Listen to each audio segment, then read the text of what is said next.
This is the Ninja Professional Plus Blender Duo. Inside this box, you have your blender, your pitcher, your personal beverage blade, and 2 single-serve blending cups. Look at the size of this pitcher. It holds a whole 72 ounces. To attach your pitcher to the base, it only works if you have the numbers facing you on the left side of the blender. These buttons will flash until your blender is secured to the base. And then you're gonna snaps into place. See that little knob in there? Just set your total crushing blade on top of the knob like that.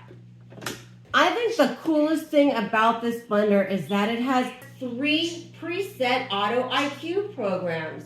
It'll blend it to the perfect consistency every time. All you have to do is push the button and let it do its thing. But what if it's just you and you don't need a whole pitcher? You can make your own personal smoothie. Fill your cup, you attach the blade to the bottom, set it into the blender until it clicks.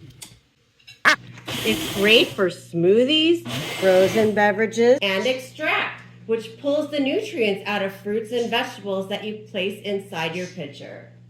Each of these parts that sit on top of the blender are dishwasher safe. If you can put it in your tummy, you can put it in this blender. I only wish it wasn't so difficult to take off the counter.